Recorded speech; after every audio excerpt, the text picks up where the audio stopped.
April 14, 1865. The bloodiest war in American history is finally over. The nation is breathing again, and tonight, Abraham Lincoln, the man who held it all together, decides to go to the theater. He will never leave that building alive, but what most people don't know is how close Lincoln came to canceling that night. How a series of strange decisions, missed warnings, and impossible coincidences led to the most devastating assassination in American history. This is the story of Abraham Lincoln's last hours. Washington, D.C. is euphoric. Just 5 days earlier, Confederate General Robert E. Lee had surrendered at Appomattox. The Civil War, for years of bloodshed and 620,000 dead, was over. Lincoln woke that morning in good spirits. He told his cabinet at breakfast about a recurring dream, one that always seemed to come before major events. In the dream, he saw himself on a ship, moving rapidly toward a dark and distant shore. He didn't know it yet, but that shore was closer than he imagined. That afternoon, Lincoln received an invitation from Ford's Theater. They were hosting a performance of Our American Cousin. Lincoln almost didn't go. He was exhausted and never particularly fond of the theater. And his wife, Mary Todd, had a headache, but the theater had already advertised his attendance. The public expected him, so Lincoln agreed. It was a decision that would change America forever. Meanwhile, across the city, John Wilkes Booth was making his own preparations. Booth was one of the most famous actors in America. Handsome, charming, wealthy, he could have lived a comfortable life.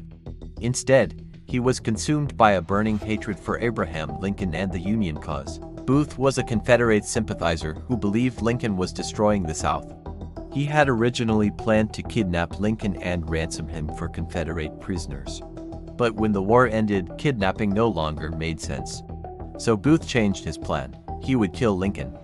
And he would do it tonight. When Booth stopped by Ford's Theater that morning to collect his mail, he heard that Lincoln would be attending that very evening. It was the moment everything clicked into place. He knew the theater. He knew every corridor, every staircase, every exit. He had performed there many times. And most importantly, he knew exactly where the presidential box was. Booth spent the rest of the afternoon gathering his conspirators, confirming his plan, and preparing his weapon. A single-shot .44 caliber Derringer pistol. Small enough to hide in a coat pocket, powerful enough to kill a president. Lincoln arrived late to Ford's Theater that evening, around 8:30 p.m. When he entered the presidential box, the entire audience rose to their feet. The orchestra played Hail to the Chief. Lincoln smiled, waved, and sat down. He seemed genuinely relaxed. Those who were with him that night said he laughed freely during the performance, something he rarely did. The weight of the war, for just a few hours, seemed to have lifted. But there was one disturbing detail that history has never fully explained.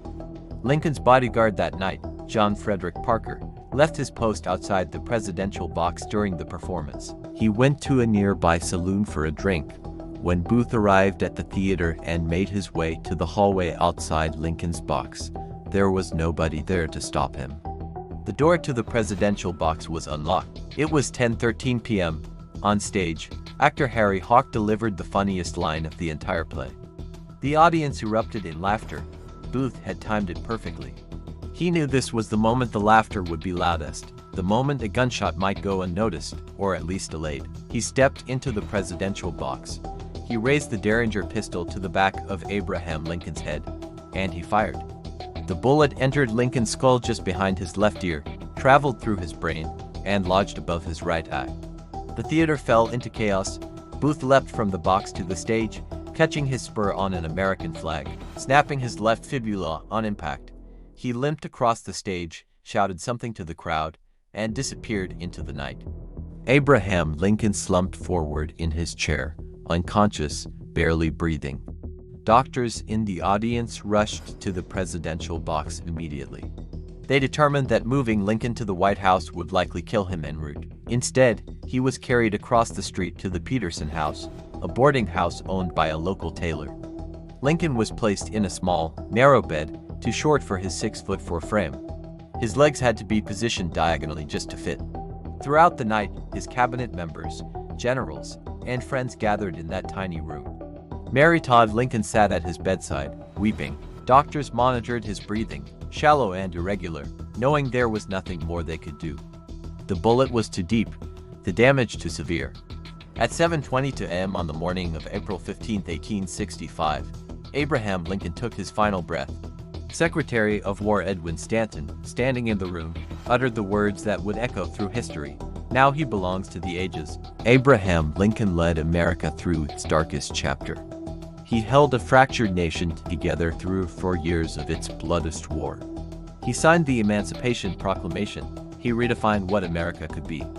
And he was taken, not on a battlefield, but in a theater, on a night he almost didn't attend, by a man driven by hatred toward everything Lincoln stood for.